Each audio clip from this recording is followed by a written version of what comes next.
Well, welcome. I am so excited to have you, Sarah. Thank you for being with us today. Thank you for having me. I want to jump into some questions because we really like your brand. I remember when you launched your brand, and I remember how it struck such a chord with people, and you had just this amazing growth. Can you talk a little bit about what inspired you to create M.M. LaFleur? Sure. I will say, I think had my career gone in the direction I thought it would go in, I would have never started this business. And so to just take a step back, my first job out of school, my first real job out of school was as a management consultant. Before that, I was a bike tour guide in Paris, which was a fabulous Wow. job, outside of, right out of school. But my real first job was like as a management consultant. And then actually I moved to South Africa, worked for a nonprofit down there for a bit, and then moved back to New York and started working at this private equity firm. And then when I was at this firm, which it's like a strange thing to say, but it was probably this was a job that I had coveted for like years. I had idolized this firm and I thought, oh my gosh, like one day I would love to be the kind of person who could work there. And to make a long story short, when I started there, I was one of two women out of 170 investment professionals. Culturally, it was a very tough fit for me. And, I consider myself like pretty thick-skinned. But I, quickly started developing kind of these weird tics, if you will. Actually, I remember my sister was visiting me from Tokyo and I was like doing this like nervous shake and she was like, what are you doing? And I was like, wait, what are you talking about? And she was like, you have this like weird shake. What are you doing? And I became, miserable doesn't quite fully encapsulate the way I felt at that time. Yeah. I was in a really bad place. And so I quit,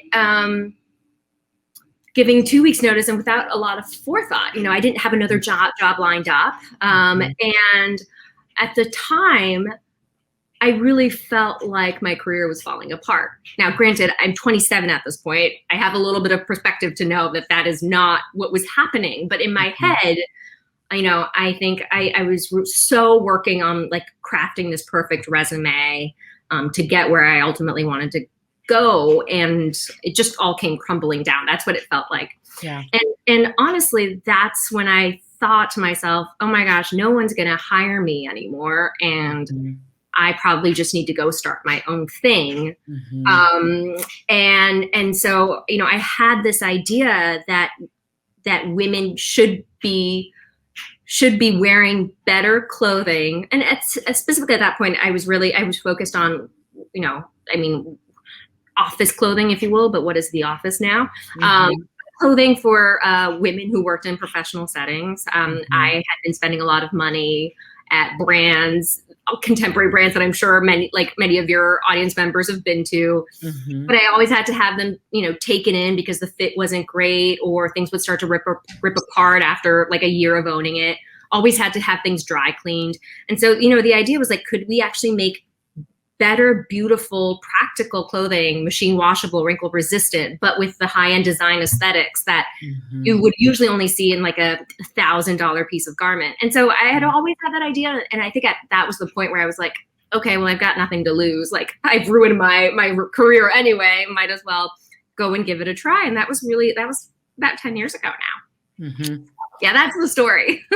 It's kind of unbelievable that you had no direct experience in fashion, right? And you launched this brand.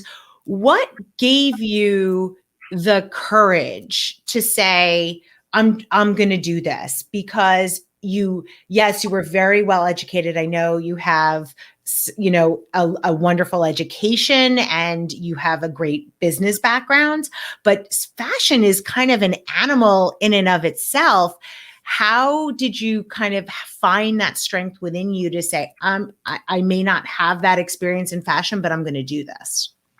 That's such a good question. And honestly, I go back to what I said earlier, which is like, I felt like I had no choice.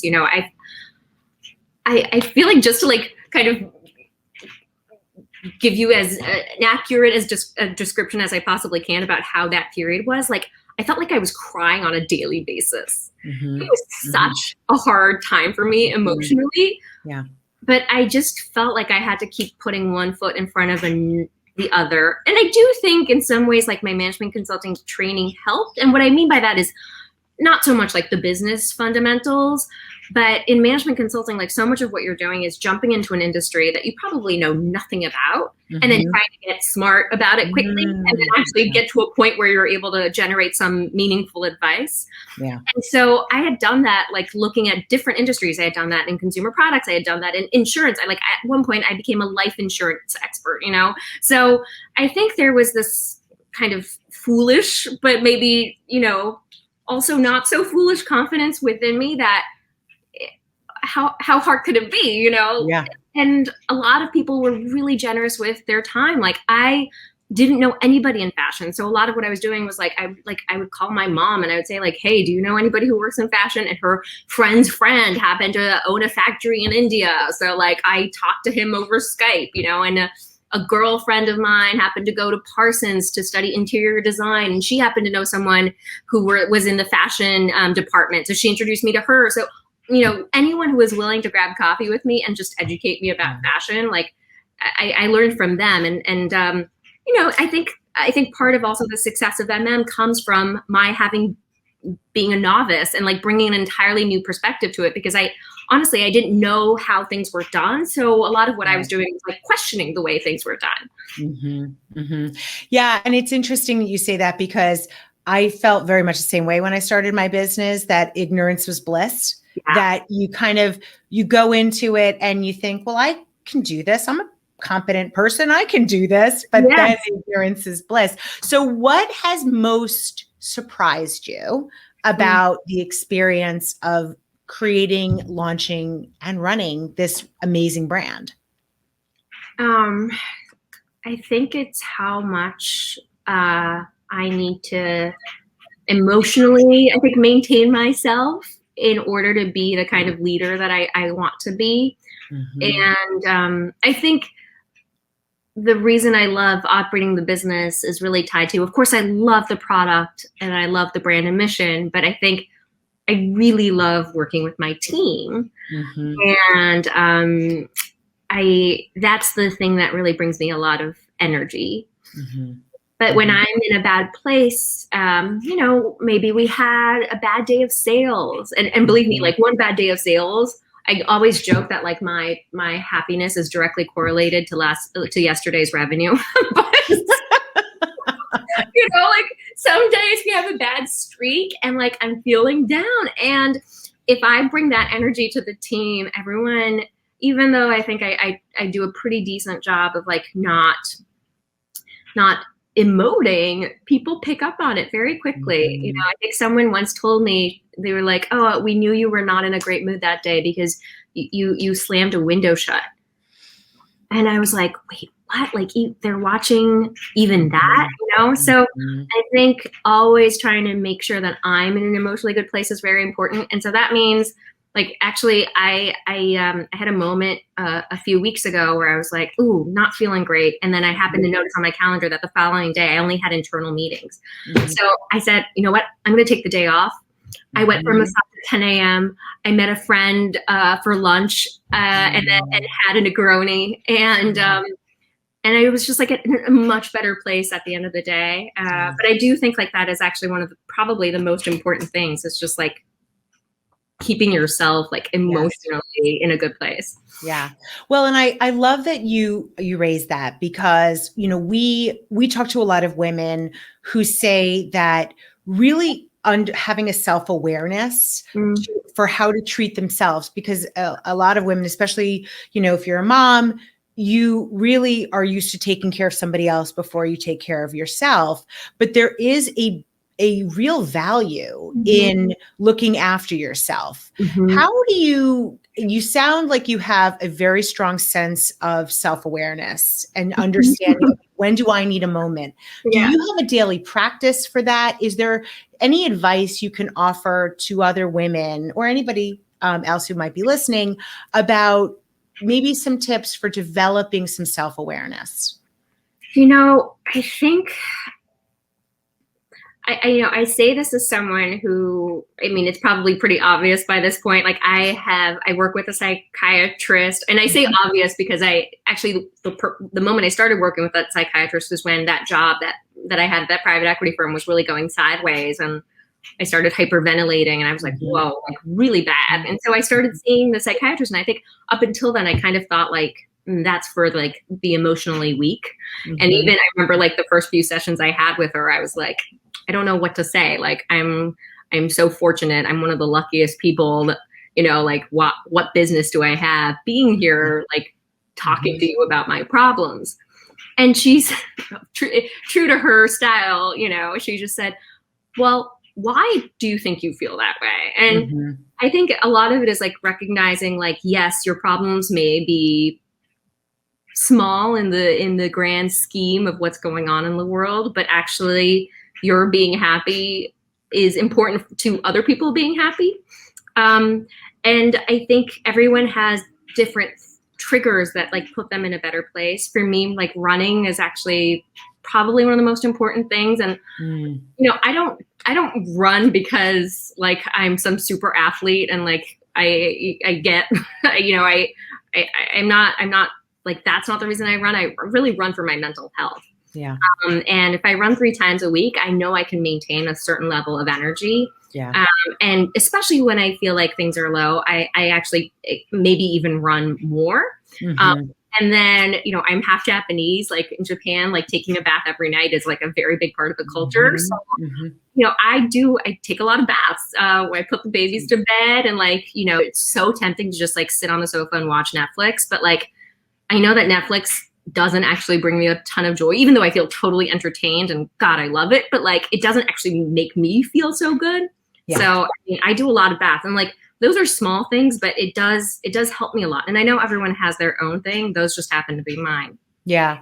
Well, and I love what you just said though, too, because it sounds like you also listen to your body. You listen to what your body, I mean, our bodies tell us things, right? When you were having your issues where you said you were having like, hyperventilating, that was your body telling you something wasn't right. And I think for a lot of people, we maybe get those signs, but we don't necessarily do anything about it. And it's about taking the time to actually take a moment, think about it, and figure out, okay, how am I gonna deal with this? So thank you for sharing that. I know that the pandemic has had an impact on a lot of different businesses, and your business, you do a lot of online, but you also have some brick and mortar. Can you talk about what kind of impact and how maybe things have shifted for your business since the pandemic? Well, let me just say, it's not been easy. We design and create clothes that most women were wearing for moments they wanted to show up, whether that meant going to an office or some conference that they were attending, or maybe it's a PTA presentation, whatever it was. I think of clothes that kind of art clothes as things for moments that you want to take up a notch. And so let's just say like none of that was happening for a good portion of COVID. And a lot of what we've had to do internally is really evolve our clothes to show how they could be worn at home. Our entire company is really rooted on this idea of you need to feel comfortable if you're going to be out there doing things. And so, even this like pant, which we called it originally, it was called the Colby origami suiting pant, because you could fold it and you could probably crumple it into a ball, throw it into your suitcase, take it out on the other end, and you don't have to iron it. Like, it looks like a perfectly polished pair of pants. But they were also called suiting pants. But when the pandemic hit, I realized that I was actually wearing those pants at home because they have this elastic waistband and they're incredibly comfortable and they stretch. And so, we were saying, well, what if we just renamed these the Colby joggers? And we did that. Boom. Like, next month, the sales were back up eightfold. It was kind of crazy, and I think we've always prided ourselves on clothes that are super comfortable, that happen to look polished, but actually now getting customers to understand that that comfort extended into the home. Yeah. That was one of the like big marketing shifts that we had to make. But we did close all of our stores, and to date, only one of them is open in DC, and even that one is 2 blocks from the White House. So in January, February, there was boarding up, opening up, boarding up, opening up. You know, I mean, as if things weren't challenging enough. Yeah. So brick and mortar for us hasn't really made a comeback, and I'm very hopeful. I think we're finally starting to see the signs of recovery. People are Easter shopping. Who knew that, like, people are actually planning to celebrate Easter, whether that's with their immediate family or doing something else. But we're starting to see sales slowly pick up again, and so I have hopes for kind of a late summer, early fall recovery. Yeah. But we'll see. I don't want to like mask it, because it's definitely been a tough time for our business, as it has been for most of the retail industry. Yeah. Well, and in terms of the shifting, and that's one of the things that has been so powerful for business owners and people like you who are kind of saying, okay, we're clearly in an industry that's being very hard hit. How do we shift? And I don't like to say pivot, because I don't think that a lot of the stuff is pivoting. I think it's just shifting, because you're offering, as you said, because that's a perfect example, the jogger example you gave, because that's not a pivot. It's not like you suddenly decided to create a completely different product. Yeah, that's so true. It's basically saying, well, what do we have that is valuable for people in the circumstance they're in right now? And then how do we talk to them about it? Yeah. So I love that. I love that, because it also shows that you don't have to, because pivoting can be very expensive, right? It can be it can be on top of whatever is happening. You're pumping more money into it. So it sounds like what you guys did was so smart in terms of, just thinking about what do you have and how do you bring it to the market slightly differently.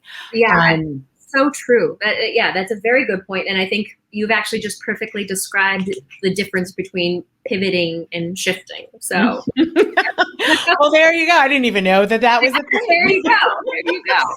So I want to take a step back, if we can, Sarah, to what you were like. I am so fascinated by women like you who are doing these amazing things, build these brands that just have just such a following, and so many people who love the brand.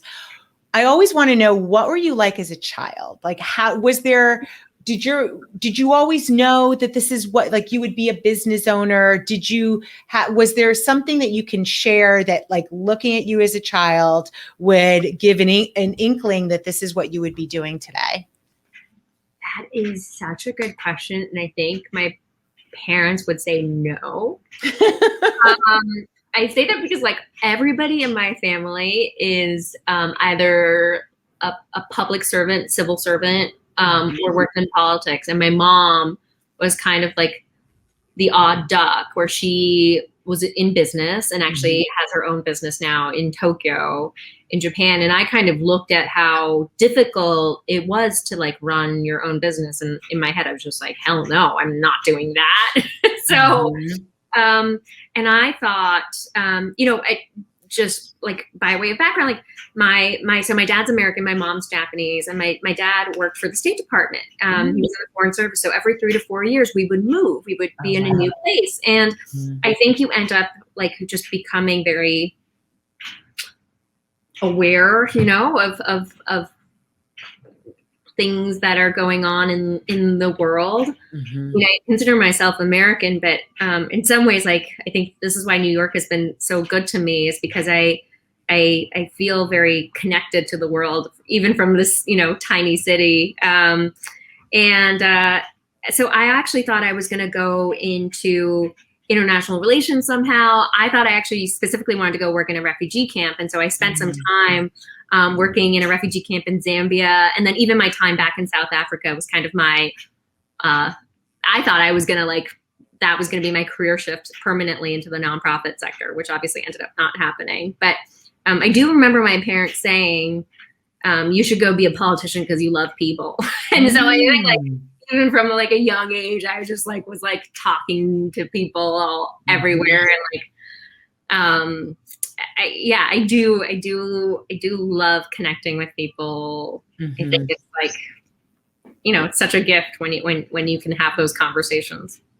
Yeah. And well, and it sounds like too, that for you, getting that chance, like you were talking about your team earlier and how they are, people are aware and how that has an impact on you as a leader. Can you talk a little bit about what you think the most important skill is for a leader within their company? Empathy. Mm-hmm. It's so hard because you're always trying to balance, like, what does the business need? Like, there's like the business. I have to do what's best for the business, right? And like this business thing takes on this like an entity and a life of its own. And like, I know that I am in service to the business, but whenever you have to make tough decisions or you see that someone's struggling at work, yeah, sometimes it has to do with work, but oftentimes it has to do with other bigger things that are going on in their personal life. Right. And I actually remember my mother saying, because I think I just mentioned she runs her own business.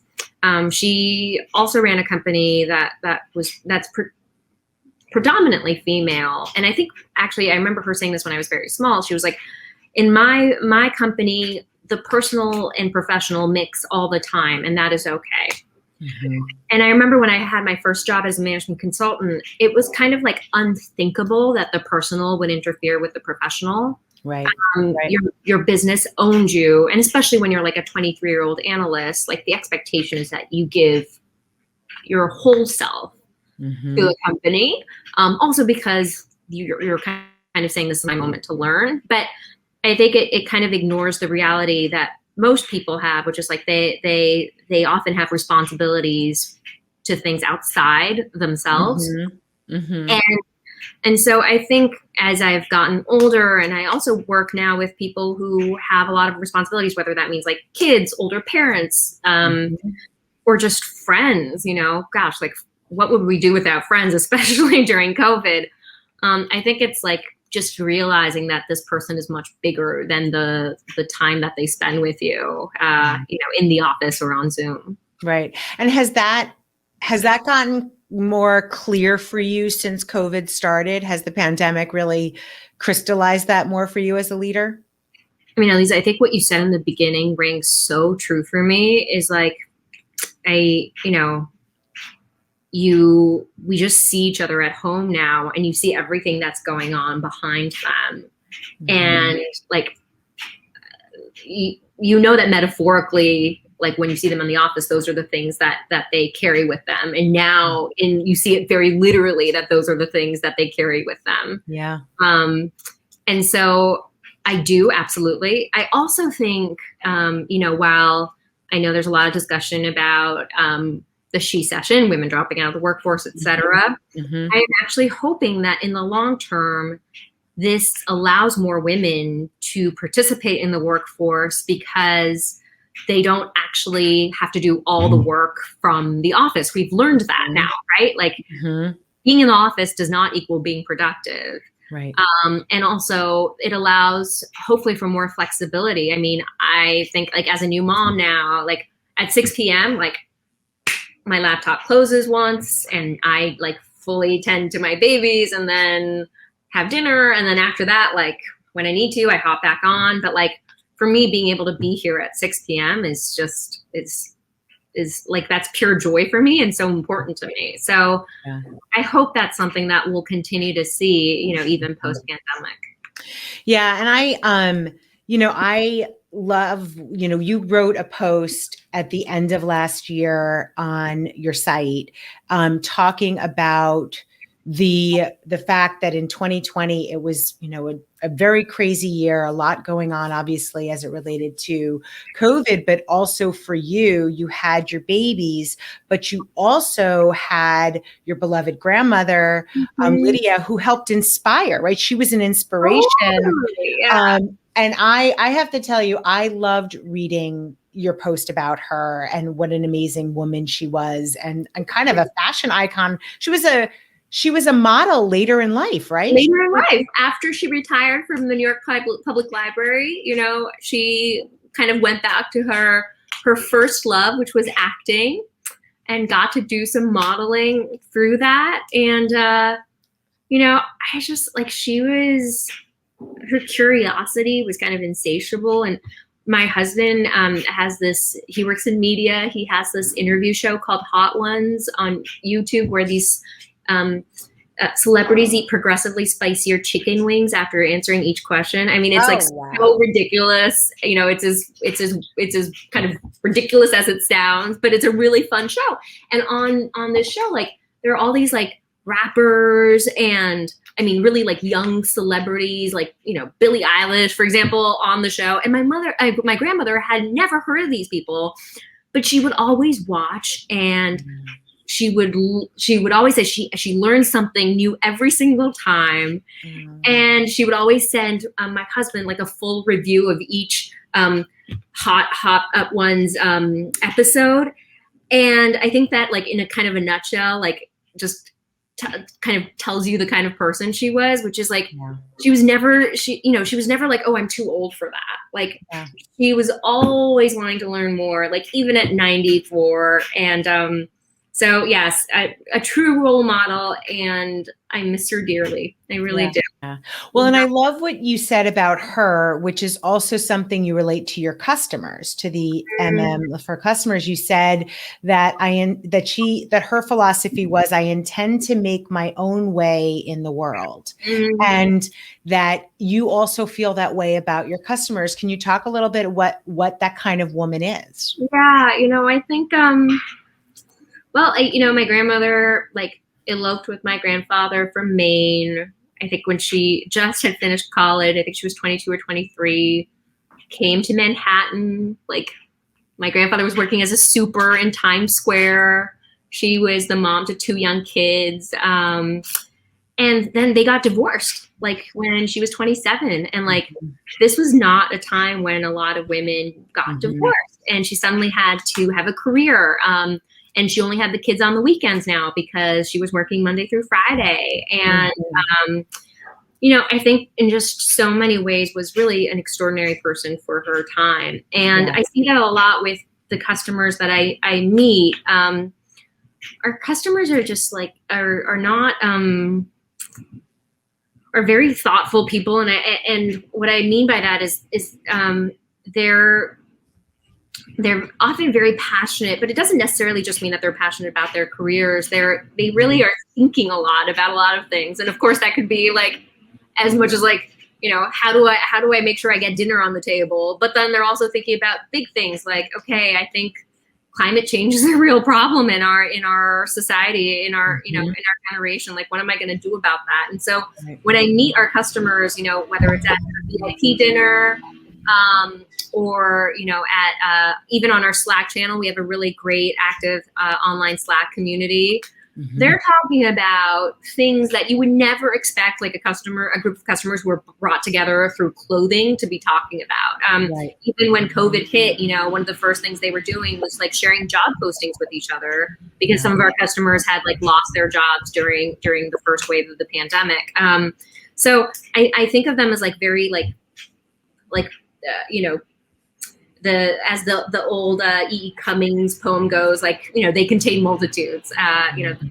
Those are our customers. Yeah. Well, and I love that. And I wanted to tell you, I know so many people who love your brand.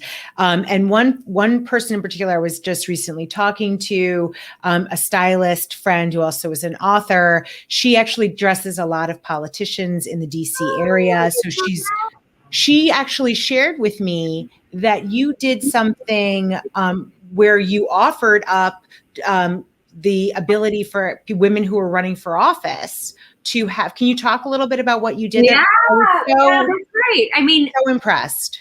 I think that's actually a perfect segue into that, because when actually the 2016 election happened, we had a pantsuit email prepared for the following day, because I think whichever side of the spectrum you're on, everyone was predicting that Hillary Clinton would win. And of course, that's not how it turned out. Right. And so we didn't know what newsletter we were going to send the next day. But I think we were just all in a moment of shock. And we said, whichever, whether you're a Republican or a Democrat, like I'm sure yesterday was a surprise to us all. And we just, we're just a clothing brand, but like, tell us, like, what is it that you think we could be doing in this world to support more women in politics? And we had 1,200 responses within the first 24 hours. It was overwhelming. It was kind of like something I'd never really seen before, because I think at that point in time, brands really weren't actually talking about politics, and we were kind of, I don't know, we went like head on into that conversation because we thought, that this is actually what our customers care about. Right. And I think women on from both political parties said, like, we just want to see more women in politics. Like, how can you help with that? And so fast forward to 2020, there was this moment for me that was quite discouraging, where I was like, okay, we've got like there was Bloomberg and Trump, and two incredibly wealthy men. And I was just like, do you need to be a billionaire to run for president these days? What's going on? And so we said, okay, women who are running for office, no matter which party, wherever you are on the ballot, like, we want to support you. So, let us know if we can lend you free clothes. That campaign went viral. We had a lot of support. Actually, Hillary Clinton and AOC both, talked about it, tweeted about it. It's amazing. And it was so inspiring. And I will tell you, really, like, some of the comments that really got to me. Like, we had one woman who was running for state representative in Rhode Island, and she said, I live on the poverty line. I have 2 teenage boys that I'm supporting, and I think it's important for people in the state to hear from people like me, because we represent a good portion of the Rhode Island constituents. And and then we had other women who said, I worry more about what to wear on the campaign trail than my actual speech. And I'm so glad that you're taking this away from me, this trauma away from me, so I can, like, just focus on my message. And it was, even though, like, I would never purport that we actually move the needle on getting more women elected, like, I would like to think it made maybe their campaign a little bit easier. Yeah. And the fun fact is, out of the women we dressed, 77% of the women actually got elected. Oh my God, that's right? Amazing. So I know, I just, like, loved that stat. I love that too. Right. So, well, you did your part. I mean, you we like to think so, yeah. Yes. Well, you looked at it and you said, what can we bring to the table to make this easier for these women? I love that. I love that you did that. It's so inspiring. What is next for your brand? So you've had to shift a bit. That we talked about that earlier. What's next?